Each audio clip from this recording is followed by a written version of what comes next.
And what are we talking about here? It's Monday morning on the Markets Hub. What are we talking about? Earnings. It's still earnings season. I know you want to hear about the Fed. You want to hear about the ECB. We're talking about earnings because I got to tell you, earnings, they don't look so hot. This is the story on the top of A1 today, and it's a story at the top of the Markets Hub this morning. Good morning. I'm Paul Vigna, joined by Kate Linebaugh, who wrote the story. You can see it right there. They pushed you all the way to the top. That's right. This is a significant...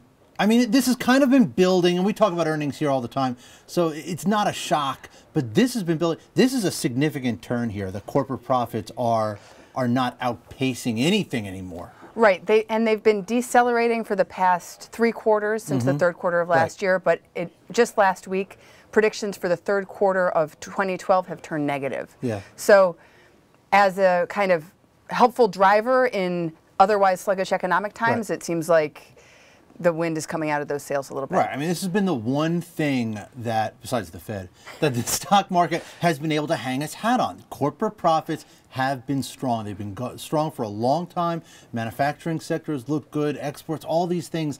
Why are they all starting to turn now? Yeah, and at the beginning of the year, companies were saying, look, we've gamed out Europe. We can manage it's all that. Priced in. Everyone knows what's going on. We've been taking restructuring efforts, all that.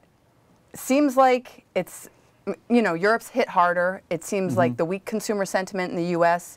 is starting to take hold for companies like Starbucks. And then, there's kind of a technical reason. Last year's third quarter was a strong quarter, so the comparison is tough. But I mean, I think a lot of the bullishness that companies were voicing earlier in the year is giving way to a more negative climate, which is what everybody feared, because that's what's happened for the past couple of years in the hopes that this recovery was going to take hold as the year goes on. You talk about the data. I mean, all the data is starting to come in worse, right? I mean, you had, Spanish GDP.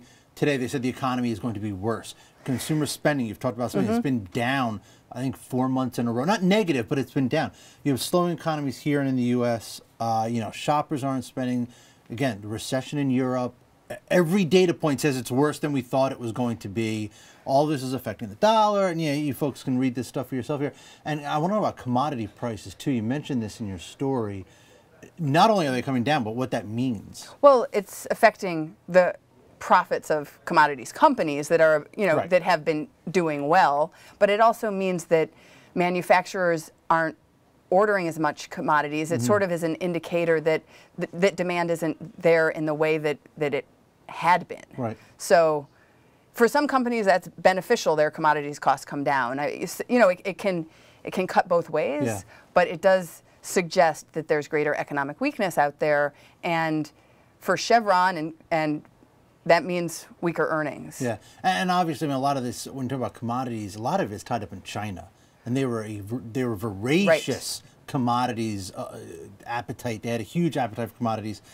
That is falling. We don't know exactly how bad things are in China, but they're not as good. They're not as good. Now, some companies, I think Honeywell and I think United Technologies, both on their calls, kind of anecdotally said that June was a little bit better and July was improving. So perhaps there's something to hold on to there. It's hard to say at this stage. I mean, I think we're right at the beginning of the third quarter. There's no real sense that that the economy's picking up there, and that will be, like as you're saying, not good for commodities markets. And I think what's interesting, you get into the outlooks a lot. You talk about companies warning for the third quarter, the second half.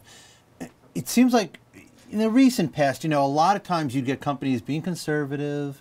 They say, they put out some decent numbers, lowball them, and then they kind of rise up. And say, you haven't seen that this quarter, the second quarter. You've seen a lot of companies miss even the lower numbers. Now you're starting to talk about the third quarter. What are we really looking at? And they're adjusting down the top end of their ranges. So when they look at 2012, their revenue and profit figures, maybe they're not totally cutting it, but they're bringing down the top end. So they don't see as much to look forward to for the next 6 months. The other thing that CFOs and analysts have talked about is 2013. Nobody's really looking that far ahead, but it could. They're saying it's going to be slower than even what's thought about today.